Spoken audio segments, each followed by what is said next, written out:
Queridos amigos, um bom dia.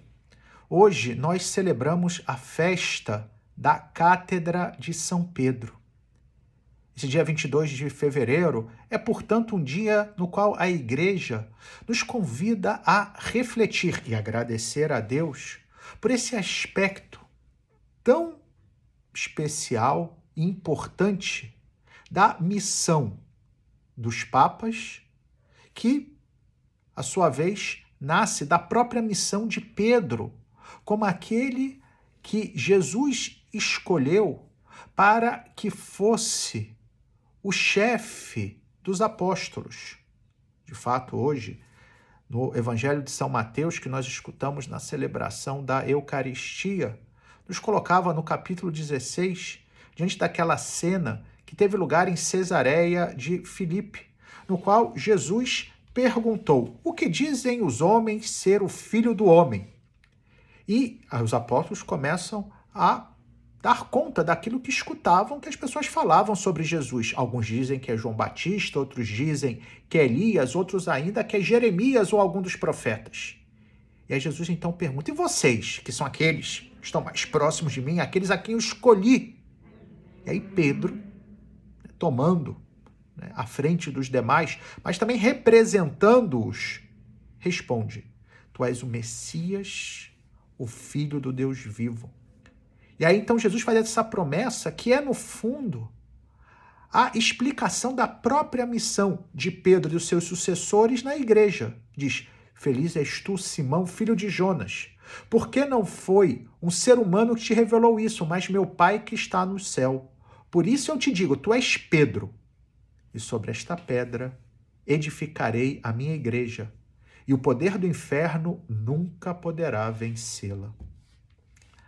Celebrar a festa da Cátedra de São Pedro, portanto, é celebrar esta missão que tem o apóstolo Pedro de ser essa rocha, esta pedra na qual a igreja é construída, que não é outra coisa senão a fé que ele tem e que se converte na garantia de que a minha e a sua fé e a de todos os cristãos corresponde àquilo que Jesus quis que fosse transmitido.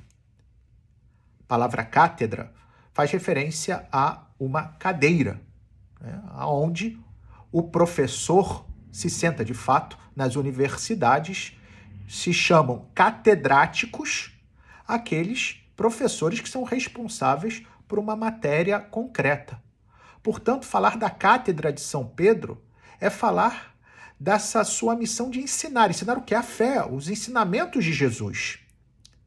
Mas também faz referência a uma tradição aqui da Igreja de Roma, que é a seguinte, já atestada no ano 336, ou seja, muito no início ainda do cristianismo. Estamos no século IV, e que já era uma tradição bem sedimentada, que a cadeira onde fisicamente se sentaria São Pedro quando estava ensinando na comunidade de Roma, encontrar-se-ia numa igrejinha chamada Santa Prisca.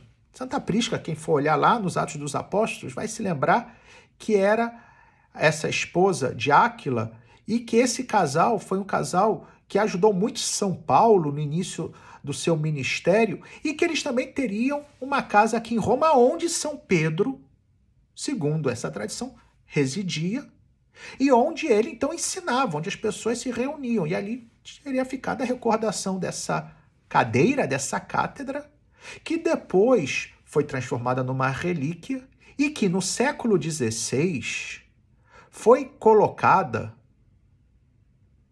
e que no século XVII foi colocada dentro de uma obra belíssima, que é A Glória da Cátedra, de Gian Lorenzo Bernini.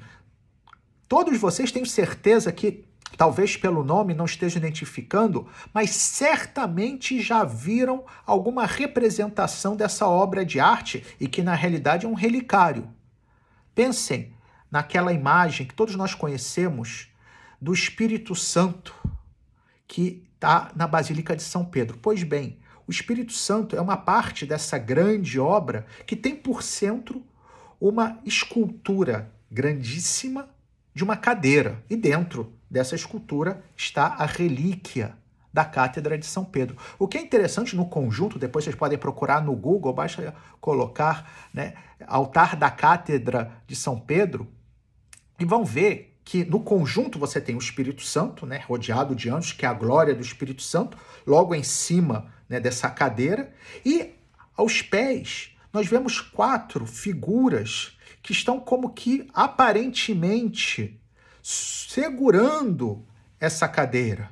E quem são essas figuras? São 4 doutores da igreja, 4 homens que foram importantíssimos na história da igreja no desenvolvimento e na explicação da doutrina cristã. 2 da tradição latina e 2 da tradição grega. Da tradição latina, Santo Agostinho e Santo Ambrósio. Da tradição grega, Santo Atanásio de Alexandria e São João Crisóstomo, patriarca de Constantinopla, 2 doutores do Ocidente e 2 doutores do Oriente. Então a gente vê nesse conjunto, né, o Espírito Santo, a glória do Espírito Santo que ilumina, que dá força à cátedra e que, à sua vez, tem na base os doutores da igreja. Porém, interessante, e aqui algo que nos ajudará, quem sabe, a viver bem o sentido profundo da festa de hoje, que quando nós vamos olhar de perto, vamos ver que essas estátuas desses 4 doutores, desses sábios da história da igreja, apesar de parecer que seguram a cátedra, não seguram, estão tocando. Na realidade, não são eles que dão suporte à cátedra, mas eles como que tocam para poder receber da cátedra. E o que significa isso? Que os maiores sábios estão em comunhão com Pedro, que era um pescador simples, que certamente não tinha a inteligência de Santo Agostinho, não tinha a eloquência de São João Crisóstomo, não tinha a fortaleza combativa de Santo Atanásio contra os hereges, e tampouco, né, a grande sabedoria e capacidade de governo de Santo Ambrósio. Porém, é aquele que Jesus escolheu para ser um instrumento. Ele e os seus sucessores, os papas, para que a minha fé possa ser uma fé autêntica, porque corresponde a... E há também uma outra passagem que confirma esta missão particular de Pedro e dos seus sucessores, os papas, que é uma passagem que nós encontramos no capítulo 22 do Evangelho de São Lucas. Estamos no contexto da última ceia.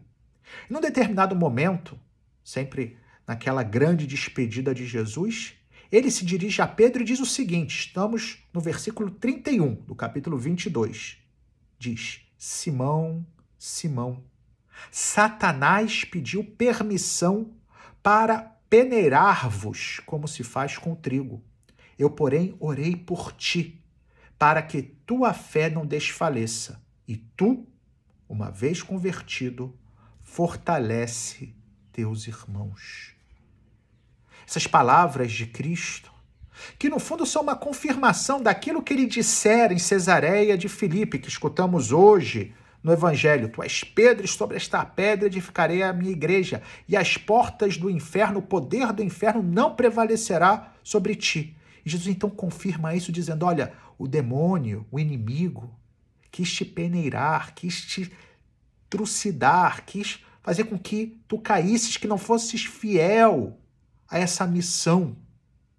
Porém, eu orei por ti, para que a tua fé seja confirmada e você, uma vez convertido,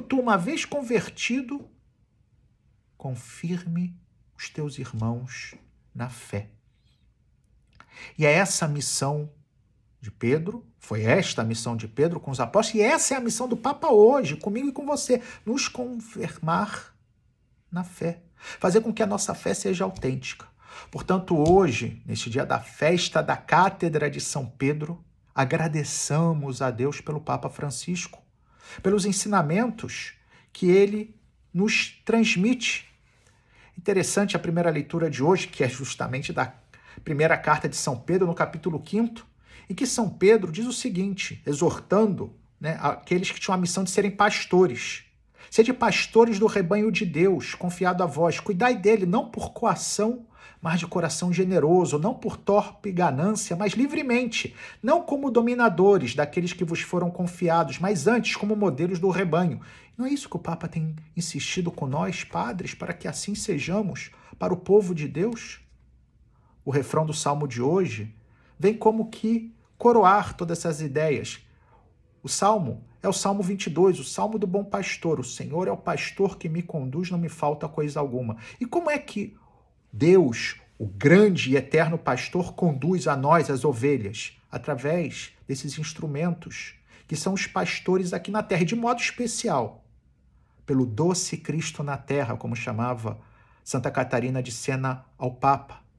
Aquele que tem a missão de ser a continuação de Pedro no nosso meio, da pedra mediante a qual a igreja é construída, que nos dá firmeza para que possamos professar a fé em Cristo e saber que estamos caminhando ao encontro daquele que é o nosso Salvador. E possa, pela intercessão de São Pedro e de todos os santos papas, Deus nos abençoar, em nome do Pai, do Filho e do Espírito Santo. Amém.